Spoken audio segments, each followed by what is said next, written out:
வணக்கம். நெட்ஃப்ளிக்ஸை பற்றி மாதம் மாதம் ஒரு வாட்டி நம்ம பேசுகிற மாதிரியே வந்துடுதே அப்படின்னு பார்த்தா, நெட்ஃப்ளிக்ஸில் வந்து ரொம்ப கிளாசிக் சிட்காம்ஸாக இருக்கட்டும், சீரீஸாக இருக்கட்டும், நம்ம போய் வந்து பார்க்கறதுக்காக சப்ஸ்கிரைப் பண்ணி வச்சது மட்டும் இல்லாமல், நம்மளோட ஃபேவரட்டான 2-3 ஷோ இருக்கே அப்படின்னு வேண்டா வெறுப்பாக வந்து அந்த சப்ஸ்கிரிப்ஷன் அப்படியே வந்து மெயின்டைன் பண்ணிகிட்டே இருந்தோம். பட் ஒரு பாயிண்ட் ஆஃப் டைமில் நெட்ஃப்ளிக்ஸில் வரக்கூடிய கான்டென்ட் அப்படிங்கிறது ஒரே மாதிரி இருக்கிறது மட்டும் இல்லாமல், எல்லாருமே ஒரே மாதிரி இருக்கணும் அப்படிங்கிறத சொல்லும் விதமாக இருந்துச்சு. போன வாரம், அதாவது போன மாதத்தில் ஒரு வாரம் நம்ம பேசியிருந்தோம். நெட்ஃப்ளிக்ஸ் எப்படி வார்னர் பிரதர்ஸ் வந்து அக்வயர் பண்ணி பார்த்து அவங்க வந்து முழுக்க உலகம் முழுக்க என்டர்டெயின்மெண்ட்டில் ஒரு மொனோபோலியாக உருவாக்க ட்ரை பண்ணிருக்காங்க அப்படின்றது. அப்படி இருக்கக்கூடிய நெட்ஃப்ளிக்ஸு தொடர்ந்து ஒரு அஜெண்டாவை புஷ் பண்ணிட்டே இருக்காங்க அப்படிங்கிறத கொஞ்சம் உற்று நோக்கிற யாராலையுமே வந்து தவிர்க்கவே முடியாது.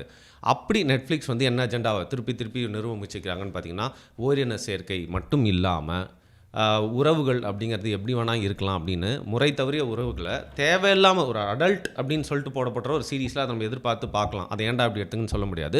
பட் அதில் வர எல்லா சீரீஸ் எல்லா கான்டென்ட்லையுமே வந்து பார்த்திங்கன்னா சில ப்ரொபகேண்டாவை முன் வச்சுட்டே இருக்காங்க அப்படிங்கிறத ஒரு குற்றச்சாட்டாக நான் இல்லைங்க, பாமர மாதிரி நான் மட்டும் இல்லாமல் பெரிய ஆள் எலான் மஸ்க்கு கூட வந்து வச்சுருக்காரு. சில்ட்ரன் ஷோவில் ஏன்டா இதை எடுத்துகிட்டு வந்து திணிக்கிறீங்க அப்படின்னு சொல்லிட்டு. இருந்தாலும் இந்த எல்ஜிடிவிக்யூவை எல்லா ஊர்லேயுமே ஒரு 9 பேர் எதிர்த்தா ஒருத்தர் வந்து ஆதரிக்க தான் செய்கிறாங்க. சரி, நம்ம அப்படி இருக்கிறப்போ வந்து பார்த்திங்கன்னா இந்த மாதிரி கான்டென்ட்டே வரக்கூடாதா, இந்த மாதிரி கான்டென்ட்லாம் வந்து பார்த்திங்கன்னா எடுக்கிறவன் வந்து தொலைச்சி விட்டணும் அப்படிலாம் நம்ம சொல்லவே இல்லை. எல்லாருக்குமே ஒரு உரிமை இருக்குது, நல்லதையோ கெட்டதையோ வந்து காட்டுறதுக்கு. பட் இது கெட்டதை காட்டுறாங்க அப்படின்னு சொல்கிறதுக்கு நம்மளுக்கும் ஒரு உரிமை இருக்குல்ல. அப்படி வந்து பார்த்திங்கன்னா இவங்க வாழைப்பழத்தில் ஊசி ஏற்றின மாதிரி சமீபத்தில் இவங்க கேவலமாக பண்ண விஷயம் என்ன அப்படின்னா வந்து ஸ்ட்ரேஞ்சர் திங்ஸ் வந்து பார்த்திங்கன்னா வந்து 2017-18 நான் வந்து பார்க்க ஆரம்பித்தேன். அப்போது வந்து அந்த காலகட்டத்தில் எனக்கு ரொம்ப பிடிச்சிது. ஒரு 3rd சீசன் வரைக்கும் வந்து பார்த்திங்கன்னா, ஒரு 2nd சீசன் எண்டு வரைக்கும்னு நினைக்கிறேன். ரொம்ப ஆவலாக பார்த்துட்டு இருந்தேன். எனக்கு அதற்கு மேலே அந்த சீரீஸை பார்க்கறதுக்கு கொஞ்சம் கொஞ்சமாக இன்ட்ரெஸ்ட் வந்து அது வந்து நல்ல சீரீஸ் இல்லைன்னுலாம் சொல்ல, அதில் நிறைய உழைப்பு வந்து போட்டிருப்பாங்க. ரொம்ப ஃபேசினேட்டிங்காக நிறைய விஷயங்கள் இருக்கும். அப்போ நான் மடை மாறி வந்து பார்த்திங்கன்னா வேறு ஒரு சீரீஸ்க்கு போயிட்டேன். இது ஒரு நெட்ஃப்ளிக்ஸ் சீரீஸ் தான், டார்க்கும் ஸ்ட்ரேஞ்சர் திங்ஸும் லைட்டாக ஒரு பேரலாக ஒரே மாதிரியான கதையாக இருக்குன்றனால டார்க் இன்னும் கொஞ்சம் இன்டென்ஸாக இருக்குன்றனால நான் டார்க் பக்கம் போயிட்டேன். அதுக்காக டார்க்கில் காட்டுற எல்லாமே கரெக்ட் அப்படின்னு நான் சொல்ல வரல. என்னோட இன்ட்ரெஸ்ட் டார்க் பக்கம் போயிடுச்சு.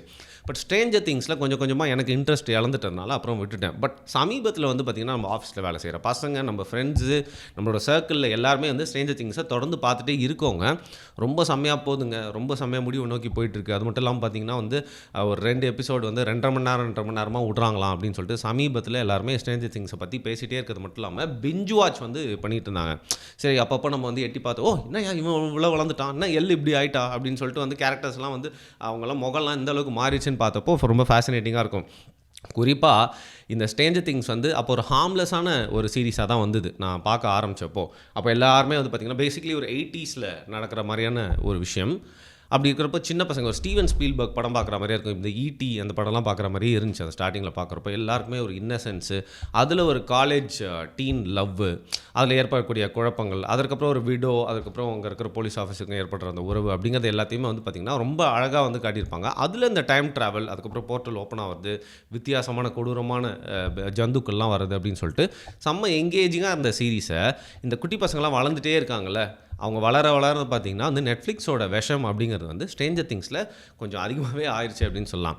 ஸ்ட்ரேஞ்சர் திங்ஸை கொஞ்சம் கொஞ்சமாக என்ன பண்ணுறாங்க அப்படின்னா, இந்த பசங்க டீனேஜ் அடைய பெருசாக ஆகிட்டே இருக்கிறப்போ வந்து இன்றைக்கி நம்ம என்னெல்லாம் வந்து வைக்கக்கூடாது, அதெல்லாம் வந்து திருப்பி காட்டக்கூடாது, நெட்ஃப்ளிக்ஸ் வந்து தவறாக பண்ணிகிட்ருக்கான்றதை திருப்பியும் உறுதி செய்யும் விதமாக இந்த ஸ்ட்ரேஞ்சர் திங்ஸில் வைக்கக்கூடிய ஒரு கேரக்டர் வந்து பார்த்திங்கன்னா, எனக்கு வந்து கேர்ள்ஸ்லாம் வந்து பிடிக்காது அப்படின்னு சொல்லிட்டு தன்னுடைய செக்ஷுவல் ப்ரெஃபரன்சஸை வந்து சொல்கிற மாதிரி ஒரு சீன் வந்து வைக்கிறது மட்டும் இல்லாமல், முறை தவறிய உறவுகள், ஒருத்தன் கூட ஈஸியாக பிரேக்கப் பண்ணலாம், திருப்பியும் உடனே வந்து வேறு ஒருத்தர் கூட வந்து சேர்ந்துக்கலாம், திருப்பியும் வந்து யார் கூட வந்து பிரேக்கப் பண்ணாமல் அவங்களே போய் ஒட்டிக்கலாம் அப்படிங்கிற மாதிரி நிறைய விஷயங்களை வலிந்து வந்து திணிச்சிருக்காங்க.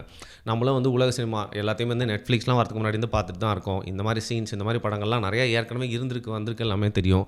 பட் இவ்வளோ பெரிய ஒரு ஓடிடி தளம் தொடர்ந்து இந்த மாதிரியான ஒரு கான்டென்ட்டை ப்ரொமோட் பண்ணுறது மட்டும் இல்லாமல், புதுசாக கதை எழுத வரவனை இந்த மாதிரி ஒரு விஷயத்தை உள்ளே இன்கார்பரேட் பண்ண அப்படின்னு சொல்லிட்டு அதற்கு பூஸ்ட் பண்ணி புதுசாக சீரீஸு, டாக்குமெண்ட்ரிஸு, படம்லாம் வந்து ரிலீஸ் பண்ணுறீங்க. சரி, ஓகேடா. ஆனால் சின்ன பசங்களாக இருந்த அவங்க எல்லாரையுமே வளர வந்து பார்த்திங்கன்னா எப்படியாவது இப்படி காட்டணும் அப்படிங்கிறதுக்காக வலிந்து இந்த ஸ்ட்ரேஞ்சர் திங்ஸை வந்து தெரிஞ்சிருக்காங்க. இப்போ என்ன விஷயம் அப்படின்னு பார்த்தீங்கன்னா, நம்மளுக்கு பிரச்சனை ஒரு சீரீஸ் இருக்குது. அந்த சீரீஸ் வந்து ஃபார் எக்ஸாம்பிள் ஃப்ளீபேக் அப்படின்னு ஒரு சீரீஸ் இருக்குதுன்னு வச்சுக்கோங்க. அதில் வந்து ஒரு அடல்ட் கான்டென்ட் நிறையா இருக்கும். அந்த பொண்ணு வந்து பார்த்திங்கன்னா தன்னோட வாழ்க்கையில் செக்ஷுவலாக எக்ஸ்ப்ளோர் பண்ணுறது மட்டும் இல்லாமல் அதன் மூலியமாக என்னென்ன நல்லது கெட்டதெல்லாம் சந்திக்கிறா அப்படிங்கிறது தான் சினாப்சிஸாக தெரிஞ்சிச்சு. அதை பார்க்கணுமா வேணாமா அப்படின்னு நான் டிசைட் வந்து ஃபஸ்ட்டே பண்ணிக்கலாம். ஏன்னா இந்த மாதிரியான ஷோவாக தான் இது இருக்க போகுது அப்படின்னு சொல்லிட்டு. அப்படி இருக்கிறப்போ அந்த ஷோ வந்து ஈஸியாக தவிர்த்துட்டு பார்த்துட்டு போயிடலாம். அது அவங்களோட சாய்ஸு. பட் ஸ்ட்ரேஞ்சர் திங்ஸ் மாதிரி குழந்தைங்களும் பார்க்கலாம் அப்படின்ற மாதிரி இருந்த ஷோ வந்து பார்த்திங்கன்னா கொஞ்சம் கொஞ்சமாக இந்த அளவுக்கு மாற்றி ஒரு ஜென்ரேஷன் ஸ்ட்ரேஞ்சர் திங்ஸை பார்த்துட்டே இருக்குது அப்படின்னா அது கூட அசோசியேட் பண்ணிக்கிறாங்க, அது ரொம்ப இன்ட்ரெஸ்ட்டாக இருக்குது அப்படின்னா அப்படியே இந்த மாதிரி அவங்க காமிக்கக்கூடிய விஷயங்கள்லாம் வந்து ரொம்ப நியாயப்படுத்தி அது சரி அப்படிங்கிறத நம்ம மனசில் நிறுவ முயற்சிக்கிறது தான் வந்து பார்த்திங்கன்னா இந்த மாதிரி ஜென்ரலாக இல்லை குழந்தைகள் பார்க்கக்கூடிய ஒரு ஷோவை வந்து மாற்றி மாற்றி மருவி வந்து இவங்களோட அஜெண்டாவை புஷ் பண்ணுறப்போ மக்களோட மனசில் ஒரு பாதிப்பு நம்பிக்கை அப்படிங்கிறது ஏற்படும். அதாவது கரெக்டாக தானே சொல்கிறாங்க, இது ஒன்றும் தப்பு இல்லை அப்படின்னு சொல்லிட்டு நார்மலைஸ் பண்ணுற மாதிரியான ஒரு விஷயமா ஸ்ட்ரேஞ்சர் திங்ஸ் மூலிமா ரீசெண்ட் டைம்ஸில் வந்து நெட்ஃப்ளிக்ஸ் வந்து பண்ணியிருக்காங்க. அதை விடுங்க, நம்ம ஊர்லேயும் வந்து எல்லாருமே நம்ம சொல்கிற கருத்துக்கு வந்து சப்போர்ட் பண்ணணும் அப்படின்னு அவசியம் இல்லை. பட் இந்த ஸ்ட்ரேஞ்சர் திங்ஸை பார்த்துட்டு நிறைய பேர் வந்து கால் அவுட் பண்ணுறாங்க, என்னங்க இப்படிலாம் நெட்ஃப்ளிக்ஸ் பண்ணுறாங்கன்னு சொல்லிட்டு இருக்கப்போ நம்ம ஊர்லேயே சில கான்டென்ட் கிரியேட்டர்ஸ் என்ன பண்ணுறாங்க, இதெல்லாம் நேச்சுரல் சயின்டிஃபிக்லி ப்ரூவன், அதனால் ஸ்ட்ரேஞ்சர் திங்ஸ் மட்டும் இல்லை இந்த மாதிரி எந்த சீரீஸில் காமிச்சாலும் அதெல்லாம் வந்து நியாயம்னு சொல்லிட்டு அவங்களோட தரப்பை வைக்கிறதையும் தாண்டி ஒரு படி மேலே போய் வந்து செம்மையாக க்ளோரிஃபை பண்ணி யாரெல்லாம் வந்து இதை விமர்சித்து பேசுகிறாங்களோ அவங்களாம் வந்து பழமைவாதிகள் போல் வந்து காட்ட முயற்சிக்கிறாங்க.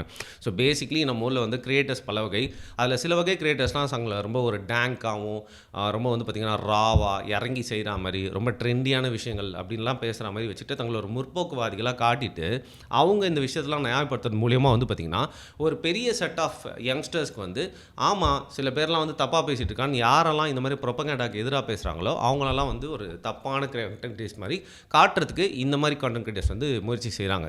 எல்லாருக்கும் ஒரு நம்பிக்கை இருக்கலாம், செக்ஷுவல் ப்ரெஃபரன்ஸ் அப்படிங்கிறது என்னோட நண்பனே வந்து ஒரு கேவாக இருக்கான் அப்படிங்கிற பட்சத்தில் அவனை போய் நான் மாறுறா ஒய் ஆர் யூ கே அப்படின்னு ஸ்டூபிட் கொஸ்டின்லாம் கேட்க போகிறதில்ல.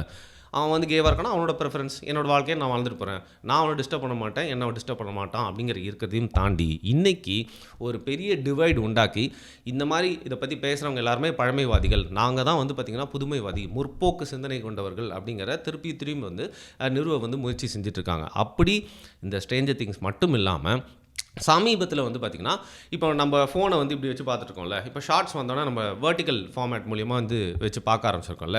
ஸோ இப்போ இது ஒரு புது ட்ரெண்டாக என்ன மாதிரியான ஓடிடிஸ்லாம் வர ஆரம்பிச்சிருக்காங்க அப்படின்னு பார்த்தீங்கன்னா வெர்டிக்கல் கான்டென்ட், அது வந்து பார்த்திங்கன்னா ரொம்ப சின்னதாக இருக்கும், ஃபோனை இப்படியே வச்சு பார்க்கலாம். அந்த மாதிரி கான்டென்ட் ஒரு 5 மினிட்ஸில் இருக்கக்கூடிய ஒரு ஷார்ட் ஒரு படம் மாதிரி இல்லை மினி வெப் சீரிஸ் மாதிரி அதிலே வந்து பார்த்திங்கன்னா ஒரு 3 சீசன் 10 எபிசோட்லாம் வச்சுலாம் வந்து பார்த்து அதை வந்து பார்த்திங்கன்னா ப்ரொடக்ஷன் நிறைய பேர் வந்து மணியை ஃபுல்லாக ஃபியூஷன் பண்ணி வந்து நிறைய கதையெல்லாம் வந்து கேட்டிருக்காங்க. அப்படி நம்ம பசங்கள்லாம் போயிட்டு அதற்கு கதை கொடுக்குறப்போ அதற்கு வந்து சப்மிட் பண்ணுறப்போ ஸ்கிரிப்ட்லாம் வந்து சொல்கிறப்போ ஐடியா சொல்கிறப்போ வந்து பார்த்திங்கன்னா இந்த மாதிரியான கதைகளை எழுதி எடுத்துகிட்டு வருமாறு வந்து பார்த்திங்கன்னா வற்புறுத்தப்படுகிறார்கள்.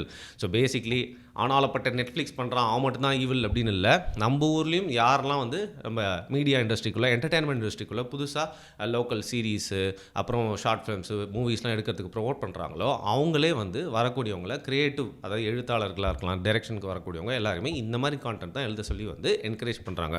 ஸோ இது மூலமா நம்ம என்ன கருத்து சொல்ல வர அப்படின்னு பார்த்தீங்கன்னா இதெல்லாம் ஒன்றும் எதர்ச்சியாக நடக்கல, சும்மா பிளான் பண்ணி ஒரு சோஷியல் இன்ஜினியரிங் அப்படின்னு நடந்துகிட்டே இருக்குது. ஸோ இன்டர்நேஷனல் லெவலில் நெட்ஃப்ளிக்ஸ் பண்ணாலும் நம்ம ஊர்லேயும் இதே மாதிரியான அஜெண்டாஸ்லாம் புஷ் பண்ணுறதுக்காக நிறையா ப்ரொடக்ஷன் ஹவுசஸ்லாம் இறங்கியிருக்காங்க. ஸோ நம்ம ஒரு கான்டென்ட் பார்க்குறோம் அப்படிங்கிற பட்சத்தில் நம்ம மனசு எந்த அளவுக்கு வந்து அதை அப்படியே வச்சிருக்கு அப்படிங்கிறது ஒரு விஷயம். ஃபார் எக்ஸாம்பிள் இப்போ கேம் ஆஃப் த்ரோன்ஸே வச்சுக்கோங்களேன், அது குறித்து நம்ம நிறைய எடுத்து நிறைய விஷயங்கள்லாம் ஏன் பேசல அப்படின்னு பார்த்தீங்கன்னா கேம் ஆஃப் த்ரோன்ஸில் நம்ம கற்றுக்க வேண்டிய விஷயங்கள் நிறையா இருக்குது, சூப்பரான சீன்ஸ் நிறையா இருக்குது, அதில் பார்த்திங்கன்னா அவ்வளோ எஃபர்ட் போட்டு ஒரு பிரம்மாண்டமான சீரிஸாக வந்து எடுத்துருப்பாங்க. பட் பேசிக்லி கேம் ஆஃப் த்ரோன்ஸில் நிறைய நியூட் சீன்ஸ் அது மட்டும் இல்லாமல் முறை தவறிய உறவுகள் அப்படிங்கிறத ரொம்ப நியாயப்படுத்தி அந்த சீரிஸ் ஃபுல்லாக வந்து காட்டியிருப்பாங்க. அதை ஒன்றும் காட்டினது மட்டும் இல்லாமல் அந்த எழுதின ஜார்ஜ் ஆர் மார்ட்டினே அப்படி தான் வந்து எழுதியிருப்பார். அப்படி இருக்கிறப்போ நிறைய நல்ல விஷயம் இருந்தாலும் இவ்வளோ கொடூரமான கெட்ட விஷயங்கள் இருக்குது அப்படிங்கிறனால அதை நம்ம ப்ரோமோட் பண்ணி நிறைய விஷயங்கள் ஒரு கான்டென்ட்டாக எடுத்து வந்து ஒன்றும் பேசுறதில்ல. அப்படி இருக்கிறப்போ என்ன சொல்ல வரேன்னா ஒரு கண்டென்ட் நம்ம பார்க்குறோம் அப்படின்னா உலகமே பார்க்குது, இந்த ஃபோமோன்ஸில் அவங்க ஃபியர் ஆஃப் மிஸ்ஸிங் அவுட், நான் மட்டும் பார்க்காம இருந்தேன் அப்படின்னு சொல்லிட்டு அந்த மனநிலையெல்லாம் புரியுது.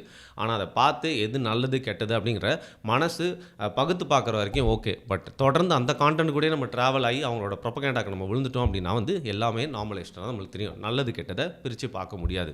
இந்த மாதிரி இந்த சீரிஸ் மட்டும் இல்லைங்க, நிறையா சீரிஸில் அஜெண்டாக்கில் புகுத்திருப்பாங்க. இதை வந்து நம்ம ஒரு சீரிஸாகவே தொடர்ந்து வருண் டாக்ஸ் சேனலில் பார்க்க போகிறோம். நீங்கள் ஸ்ட்ரேஞ்சர் திங்ஸ் பார்த்துருந்தீங்கன்னா நான் சொல்லக்கூடிய இந்த கருத்துக்களை வந்து ஒத்துக்கிறீங்களா? பொதுவாக நெட்ஃப்ளிக்ஸில் இந்த மாதிரி என்னென்ன ஷோஸில் இதெல்லாம் வந்து திணிக்கிறாங்க அப்படிங்கிறத மறக்காமல் கீழே கமெண்ட் பண்ணுங்கள். நன்றி.